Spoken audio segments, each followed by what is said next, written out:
Today we're going to be talking about preparing for the medical field.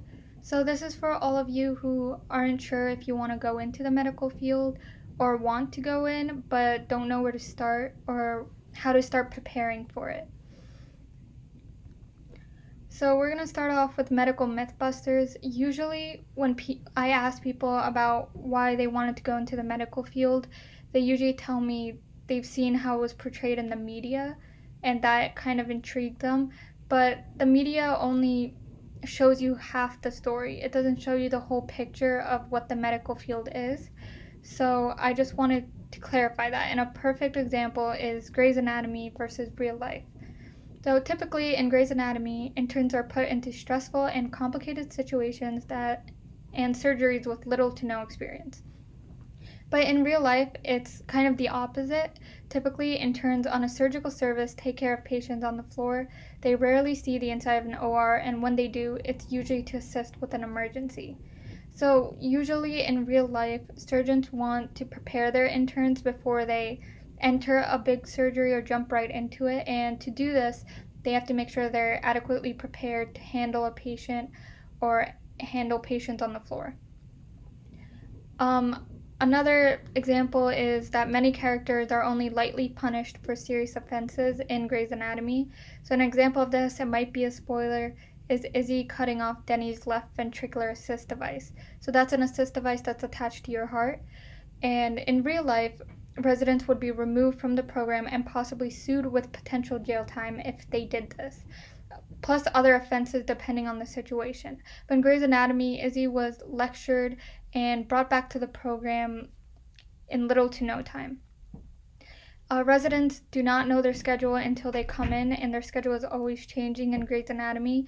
But in real life, surgical residents are usually assigned to a particular service for a set amount of time, and this is often a month. So you'd be in plastic surgery for a month, or pediatric surgery for a month, or brain surgery for a month. This is to ensure that residents are prepared and they know what they're doing in each service so that they're comfortable with it if they decide to pursue it. I will be talking about the variety of professions in the medical field. Physicians and surgeons. Physicians and surgeons diagnose and treat patients' injuries and illnesses. Typical tasks include evaluating patient history, reviewing test results, designing treatment plans, and answering patient questions. Physicians and surgeons face the most demanding education requirements of any medical profession. The minimum requirement includes a bachelor's degree, a 4-year medical school degree, and 3 to 7 years in internship or residency programs. The median salary is $208,000 per year. Dentists. Dentists diagnose and treat problems with the teeth, gums, and mouth. Typical tasks include advising patients on preventative care, such as flossing and diet, repairing damaged teeth, and examining x-rays in order to diagnose problems. Dentists typically need a bachelor's degree and either a DDS or a DMD degree from a dental school program accredited by the Commissions on Dental Accreditation. They also need state licensure. Their median annual salary is $159,000. Pharmacists. Pharmacists dispense prescriptions and advise patients on the proper use of their medications. Typical tasks include verifying physician instructions, counseling patients on medication use, overseeing the work of pharmacy technicians, and providing flu shots and other vaccinations. Pharmacists must complete a 2 to 4 year undergraduate degree, a Doctor of Pharmacy degree, and 2 examinations. Pharmacists may also need to complete residencies to work in specialized areas like internal medicine. Their median annual salary is $128,000. Podiatrists. Podiatrists diagnose and treat patients with foot, ankle, and lower leg problems. Typical tasks include assessing issues through physical exams and x-rays, performing foot and ankle surgeries, and instructing patients on foot care.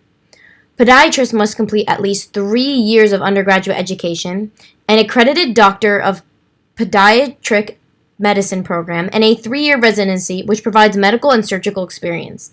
Every state requires podiatrists to be licensed.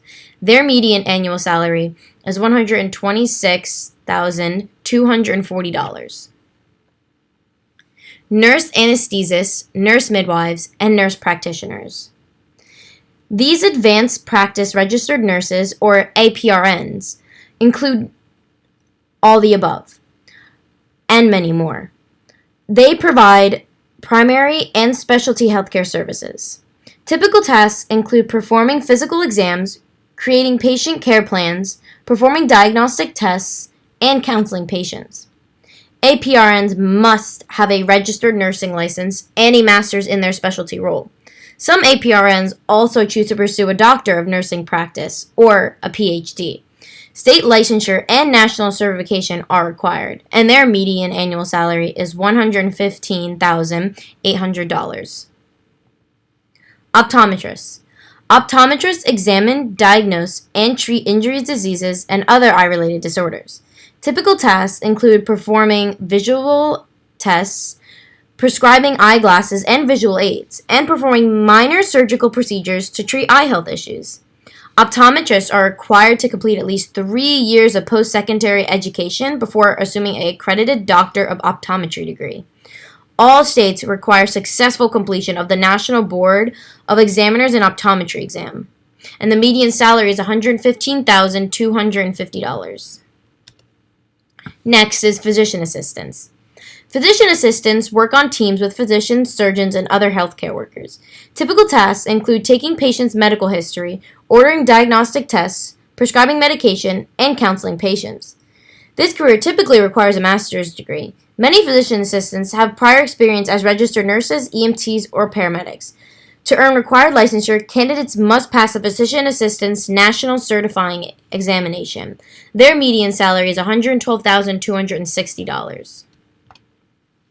Veterinarians. Veterinarians care for the health of pets, livestock, and other animals.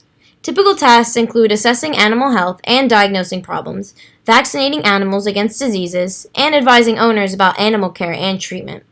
After completing a bachelor's degree, veterinarians must earn a Doctor of Veterinary Medicine degree, which typically takes 4 years. Licensure requirements vary by state, but all professions must pass the North American Veterinary Licensing Examination. The median salary is $95,460. Next, we have physical therapists. Physical therapists help improve movement and manage pain in patients who need preventative care, rehabilitation, or treatment for chronic conditions. Typical tasks include observing patients to diagnose problems, developing individual care plans, and guiding patients through exercises. Prospective physical therapists must complete a bachelor's degree and 3-year Doctor of Physical Therapy program. Passing the National Physical Therapy Examination leads to licensure. Additional requirements may vary by state. The median salary is $89,440 per year. Medical scientists. They conduct research, clinical trials, and investigate to help improve human health. Typical tasks include designing and conducting studies, analyzing medical samples, testing medical devices, and standardizing drugs for mass manufacturing. Medical scientists often hold a medical degree or some kind of PhD in biology, sometimes both. Licensure is required for those who practice medicine through clinical trials, drug administration, or gene therapy. The median annual salary is $88,790. Radiation therapists. Radiation therapists administer radiation treatments to patients with cancer and other diseases. Typical tasks include explaining treatments to patients, protecting oneself and others from improper radiation exposure, and calibrating and operating machinery. Employers typically hire candidates with an associate or bachelor's degree in radiation therapy. Most states require licensure or certification from the American Registry of Radiologic Technologists. The median annual salary is $85,560. Occupational therapists. Occupational therapists help treat injured, ill, and disabled patients through therapeutic use of everyday activities. Typical tasks include evaluating patients' needs, developing treatment plans and goals, and helping patients perform different tasks. Most professions in this field hold a master's degree in occupational therapy, which requires at least 24 weeks of supervised fieldwork. Occupational therapists must pass an examination administered by the National Board of Certification in Occupational Therapy. Their median annual salary is $84,950. Speech-language pathologists. They're also known as speech therapists, and they help assess, diagnose, and treat communications and swallowing disorders in children and adults. Typical tasks include evaluating levels of speech difficulty, identifying treatment options, and teaching patients how to improve their voice and fluency. Speech therapists typically hold a master's degree, and all states require some form of registration or licensure. Specialized certification is available from the American Speech Language Hearing Association and other organizations. The median annual salary is $79,120. Audiologists. Audiologists diagnose, manage, and treat patients with hearing, balance, or other ear problems. Typical tasks include examining patients and assessing results, fitting and dispensing hearing aids, and counseling patients and their families on ways to communicate. Prospective audiologists need a 4-year doctoral degree in audiology. All states require licensure. Optional certification is available through the American Speech Language Hearing Association and the American Board of Audiology. The median annual salary is $77,600. Registered nurses. Registered nurses is one of the most popular healthcare professions. They provide and coordinate patient care in hospitals, physicians' offices, and other healthcare facilities. Typical tasks include administering medication, collaborating with doctors, and helping perform diagnostic tests. Several education paths are available for registered nurse, including diploma, associate, and bachelor's program. All states require licensure, and candidates must pass the National Council licensure exam. Occupational and health safety specialists and technicians inspect workplaces and conduct tests to prevent harm to workers, property, the environment, and the public. Typical tasks include evaluating workspace health and safety programs, ensuring compliance with government standards, and investigating incidents. These professions typically need a bachelor's degree, although a master's degree is required for some positions. Voluntary certification is available and often encouraged by employers. The median salary is $70,480. Chiropractors. Chiropractors work with patients experiencing problems with neuromuscular skeletal system, nerves, bones, muscles, ligaments, and tendons. Typical tasks include assessing patient conditions, providing therapy such as spinal adjustment, and advising patients on health and lifestyle issues. Chiropractors must have a 4-year doctor chiropractic degree and a state licensure. Licensure requires pass all 4 parts of the National Board of Chiropractic Examiners exam. The median annual salary is $70,340. Orthotists and Prosthetists. Orthotists and prosthetists design and create medical support devices like artificial limbs and braces. Typical tasks include evaluating patients to determine their needs, taking measurements and impressions of a patient's body, and providing adjustments and repair to devices. This profession requires a master's degree. Graduates must also complete a 1-year residency accredited by the National Commission on Orthotic and Prosthetic Education. Some states require licensure or certification. The median annual salary is $68,410. Radiologic and MRI Technologists. Radiologic technologists and MRI technologists create diagnostic images with X-rays and MRI scans. Typical tasks include adjusting and maintaining equipment, preparing patients for procedures, and working with physicians to evaluate imaging results. This career typically requires an associate's degree. Most states require licensure for radiologic technologists, but a few states license MRI technologists. Certification is available from organizations like the American Registry of Radiologic Technologists. The median annual salary is $62,280. And finally, there's a respiratory therapist. Respiratory therapists provide care to patients who have trouble breathing due to chronic disease or emergency situations like drowning, heart attack, or shock. Typical tasks include interviewing and examining patients, performing lung capacity tests, and providing treatment via chest physiotherapy. This medical profession requires an associate's degree, although many employers prefer candidates with a bachelor's. All states except Alaska require licensure. Professionals can earn credentials through the National Board of Respiratory Care, and their median salary is $61,330. Hi, I will now discuss education for the medical field. Usually, medical post-secondary education takes at least 8 years, 4 years of undergraduate study and 4 years of medical school. You don't need to have a medical-related undergraduate degree to go to medical school. You just need to meet the requirements of the medical schools you apply to, which I'll get into later.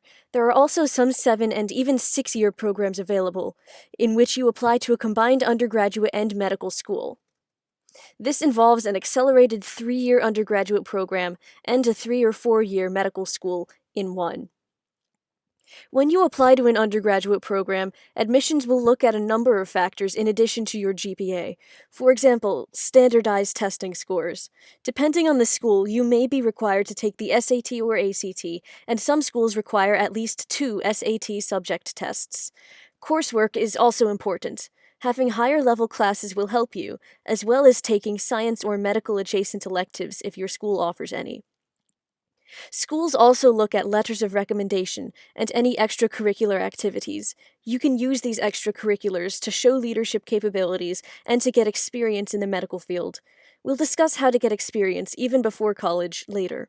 Finally, you'll need to write college essays. You will at least need a personal statement, and certain schools also require other supplemental essays. Some schools will also interview you.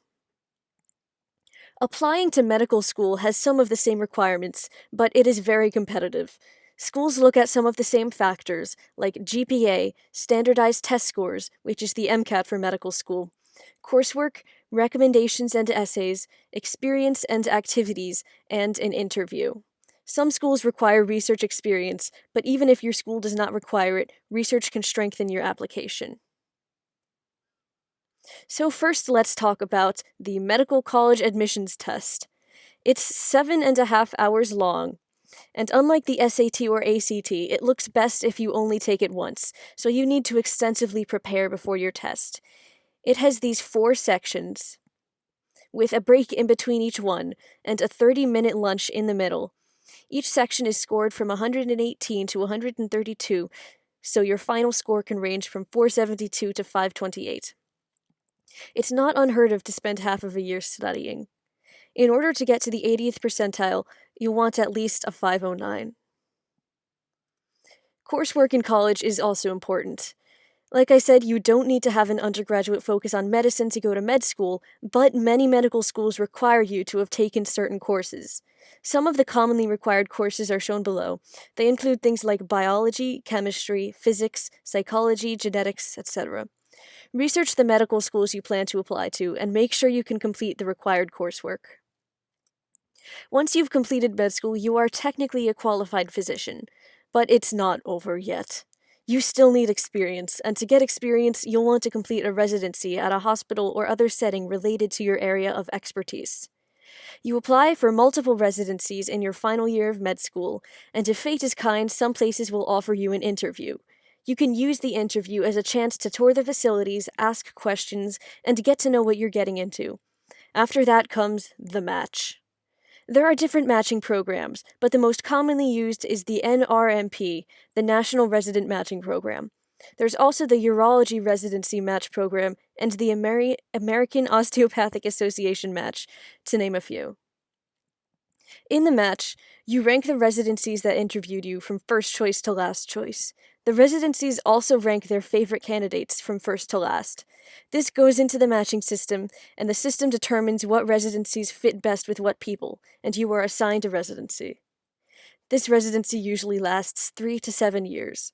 The first year often has the longest hours and lowest pay, but you should receive improved hours and pay as years go by and you become more experienced. Then, finally, after you complete your residency, you are ready to practice medicine. Our next segment will be talking about our personal high school experience. So through our school, we were able to take health science related classes through the Rutgers program. These classes include Dynamics of Healthcare, which was a basic introduction to the healthcare field. And this talked about the laws, ethics, occupations, and insurance related to it. There was no actual medical, surgery, human body knowledge involved. It was just the basic information about malpractices and torts and Good Samaritan law and Hippocratic Oath, stuff like that. Our next class was the Anatomy and Physiology classes, which was Anatomy and Physiology 1 and Anatomy and Physiology 2, which explained the human body parts and the different systems. It also talks about how they functioned and the diseases and conditions related to each. Our last health science class that we all took was nutrition, which was the effect of food and vitamins on the body, and it basically expanded upon the digestive system. So although you may not have these same classes available, taking health-related electives can definitely help you gain experience in the field and figure out, is this something I really want to do, or is it not? One big main takeaway that we took from all these classes is that health science involves a lot more than memorization. It's not just memorizing facts and places where things are. There's a lot of application involved, and it's so important to retain all this information because it's cumulative, and you need to keep this information with you. Although you may not have health science classes or electives available to you, you'll definitely have these open to you. So there are tons and tons of college programs for high schoolers that you can apply to. Typically, you apply through an essay, or a teacher gives you a recommendation and you send it to the college for a spot in a research program that they're holding. I know my guidance counselor sent tons of emails with this kind of stuff in it.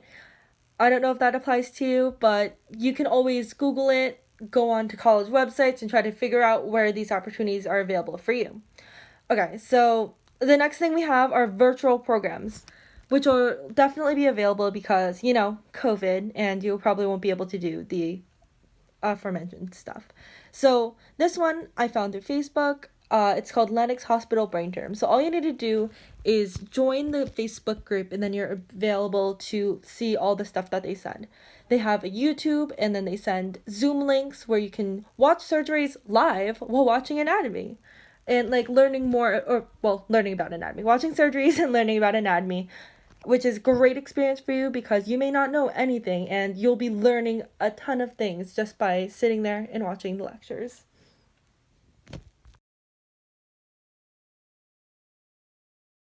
So, before we mention the importance of volunteering, here we are going to expand upon that and talk about the experiences I had with volunteering.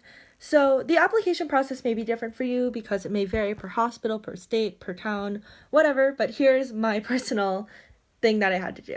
So there's an age limit at my hospital. You had to be at least 16 years old before you started. To get in touch with the hospital, I called them, I looked at their website and to learn more about their volunteer program. So orientation happened on a certain date that they gave me, so I went into the hospital, was directed towards a room, and they gave us an hour or two lecture, and they had a book with the materials provided. They gave you the little pamphlet book thing, and they give you a pencil, and then they give you a test at the end to make sure you actually learn stuff from the orientation. It was just basic rules of the hospital and what you're supposed to do, what you're not supposed to do, kind of common sense, but also very important in case you do not have that common sense. The next thing we did was wait for an application response as well as an interview date and time. This part for me took the longest because I'm are they going to call me back? When are they going to call me back?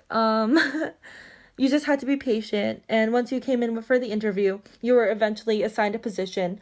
My position was on the hospital floor, so I was on a nursing floor. And then there's also a requirement of getting a certain hour per month for my hospital. Not sure if that's the same for you if you decide to do volunteering at a hospital, but that was a requirement to make sure you stayed on the volunteer team. We had to go in for once a week. I went on Saturdays, and then I just had to do my 4 hours, and then I was done. Another nice thing that my hospital did was that they actually gave us lunch, provided lunch. So during my break, I just go down to the cafeteria, have some lunch, and everything was great.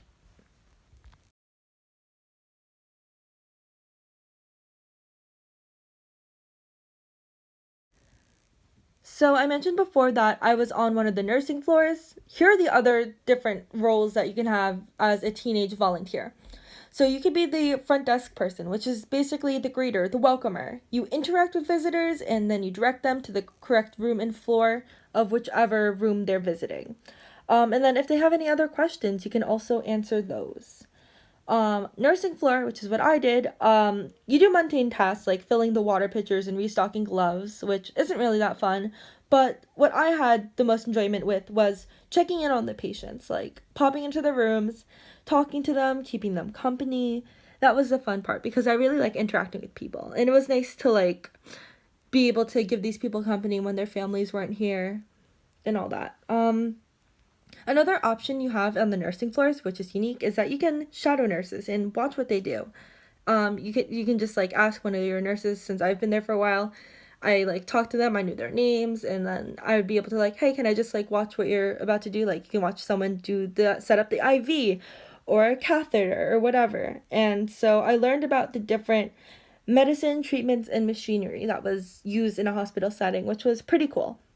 Another option you have is transport and delivery. So these are the people that are going to be moving patients from floor to floor through a wheelchair or a stretcher or whatever you're using. And then there's also different specialized floors that I know are available. So you can be like in the emergency department.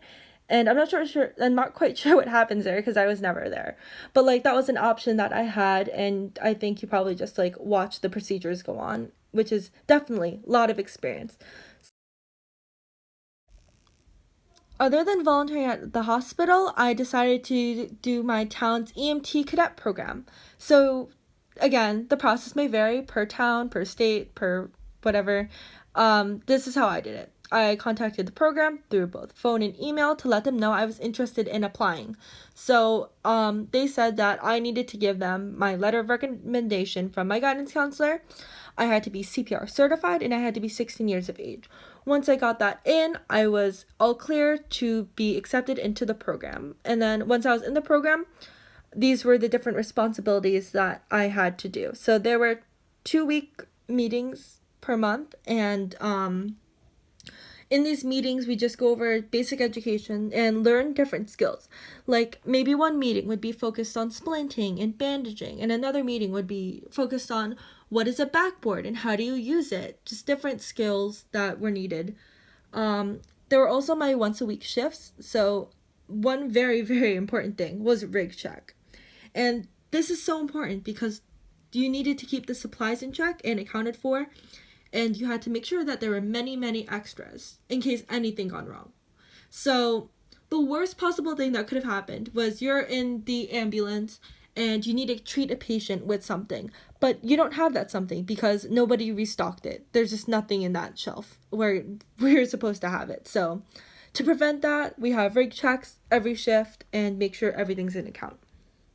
You also had the opportunity to ride on 911 calls with the squad. So if they happened during your shift, you're able to go on the ambulance and ride with them. Of course, you wouldn't have to do anything crazy or hands-on. Like, they don't expect you to just go down there and start doing CPR on someone or treat someone without any proper experience. You basically just watched from the side, but like held their equipment, got them different equipment that they needed, stuff like that. And of course, cleaned everything off once it was done, because disinfecting everything is so important to prevent the spread of infection.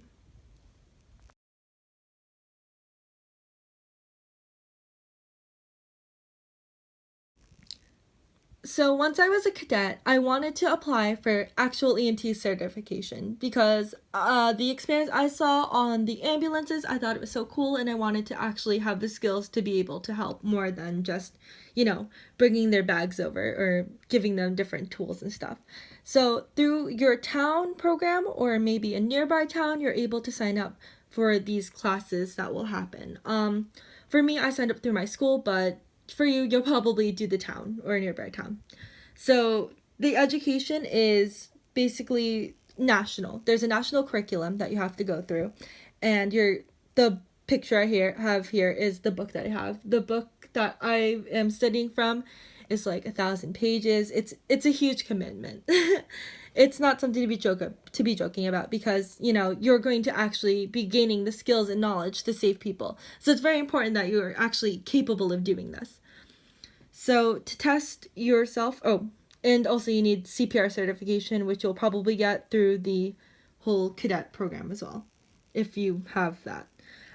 So the different exams that you have to do. So there's the EMT cognitive exam, which is completely written based, it'll probably be on the computer since, COVID, but the same thing applies. It's between 60 to 110 questions covering all the topics from your education. So these topics include airway, respiration, ventilation, cardiology and resuscitation, EMS operations, medical care, obstetrics and gynecology, which is basically like delivering babies and stuff, because you may have to do that on an ambulance.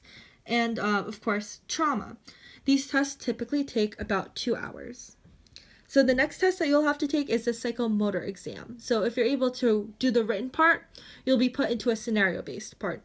So it's kind of like a role play where you're put in the shoes of an actual EMT and you're given a scenario. So through this, they'll give you a prompt and then you'll have to respond accordingly. You have to demonstrate your emergency skills like patient assessment, managing cardiac arrest, how to immobilize a spine, caring for a bone fracture, immobilizing dislocated joints, and managing shock.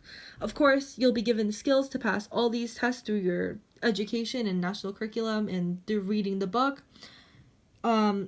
And then the last part is that you just have to check your state's EMT office to figure out when these tests are going to be administered and where they're going to be administered, and then what score you need to pass the test. Because passing is very important. Although you can retake it, it's better to pass on the first time.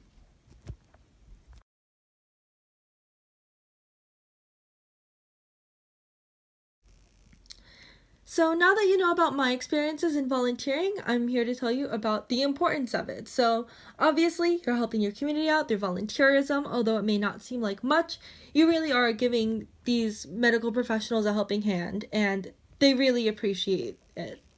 So other than that, you can see what the medical field is actually like. You have a hands-on experience, you're able to see it with your own eyes, you're able to see what the different things are like. And this may or may not influence your decision of actually going into the medical field. So if it looks too stressful or if you can't handle blood, this is not the place for me. But if you do like it and you can see things and you can learn more about it, that'll be a great help for you and your future. It also helps on your college applications because it'll give you that well-rounded aspect and that you give back to the community, but also it shows that you have that interest in science and medicine, which will be good if you're actually thinking about going into med school. Now that we have discussed a variety of topics about the medical field, we feel that it is important to talk about some of the topics that are not directly related to the sciences, but rather are indirectly helpful for a person interested in medicine and science. Of course, to go into the medical field, there are certain skills you should have and knowledge you should possess in order to be successful in your field of study. For example, we have already discussed the importance of studying diligently in school and learning subjects such as biology and anatomy. However, it is important to understand that there is more to studying medicine than just memorizing facts.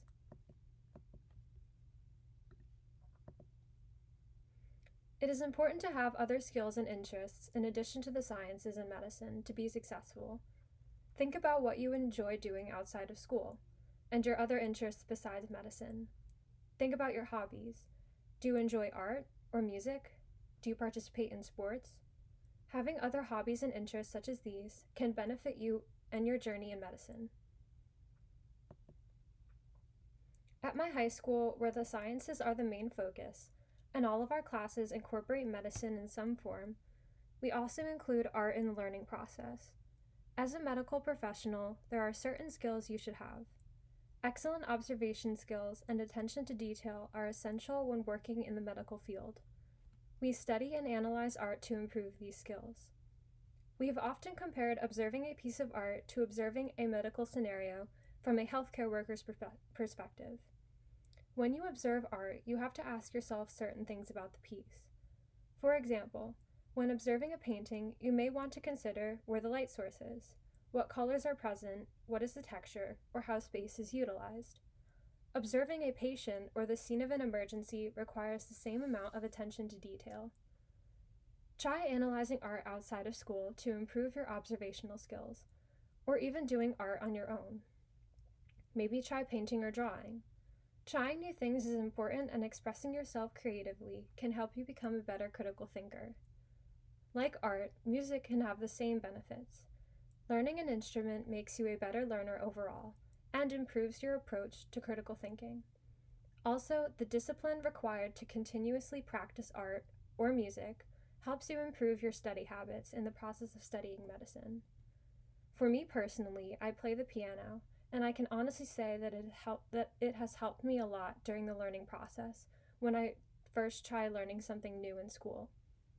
Also, recently I've started to learn different forms of art. At first, like some of you, I was skeptical, and I was worried that taking time away from studying would actually be counterproductive. However, just taking a little time out of my day to try something new has A. helped me improve my concentration and critical thinking abilities, and B.